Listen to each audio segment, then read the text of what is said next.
Gracias, señor presidente. El Centro Democrático votará negativamente o no votará este artículo y la totalidad del proyecto. Queremos dejar unas razones referidas a este artículo. Puede decirse que la sustitución constitucional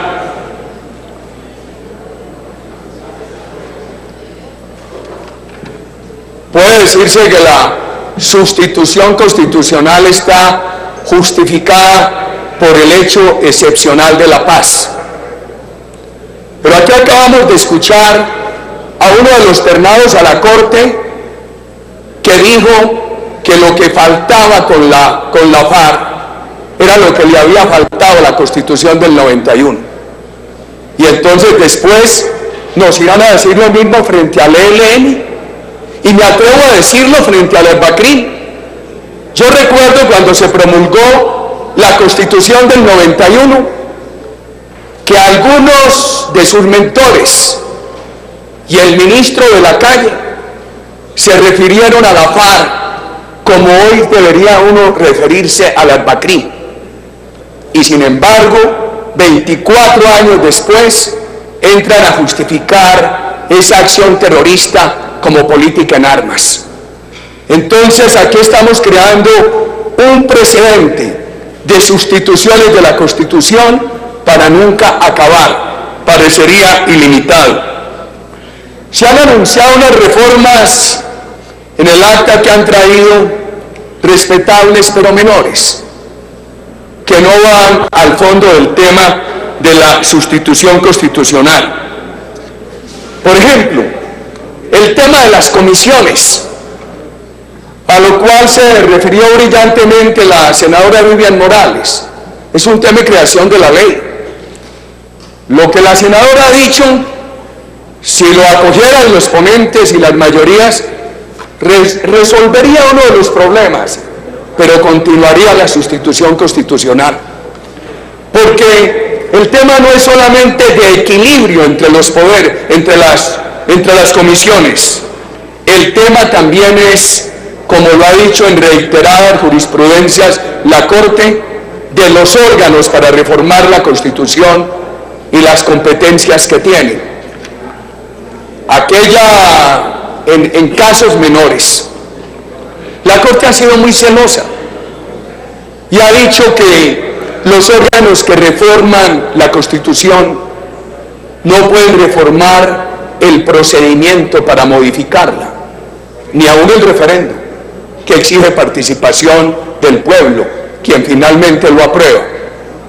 Entonces, si aún en ese caso de participación popular, vía un referéndum, se ha negado la posibilidad de cambiar la manera de reformar la Constitución, ¿qué diremos cuando un órgano derivado como el Congreso la va a modificar el ejercicio de esa competencia? El tema de los 8 debates, y lo encuentra uno en las actas de la Constitución del 91 de los constituyentes. Fue un tema que se introdujo para garantizar toda la reflexión, pero no solamente los 8 debates, los 2 períodos, porque cambiar la Constitución es un tema de marca mayor, y así lo entendió el constituyente del 91.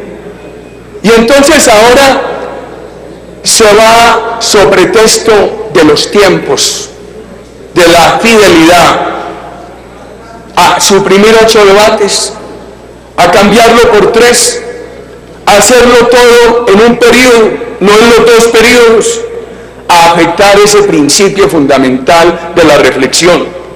Pero a esto se le anuncia el plebiscito.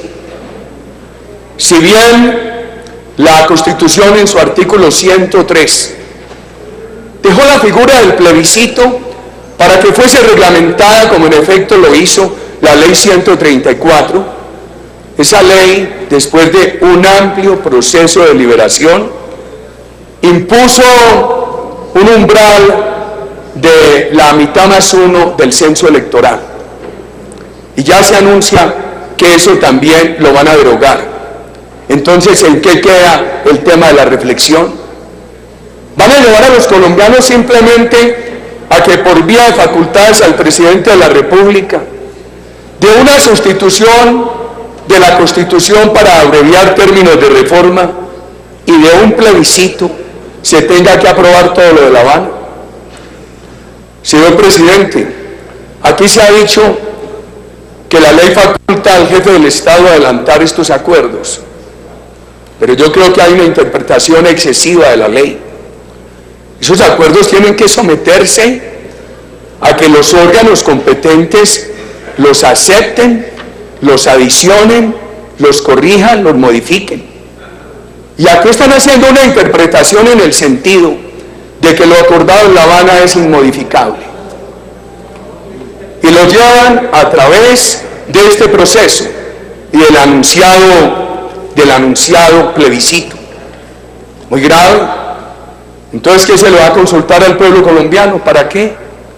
Si esto no se puede reformar.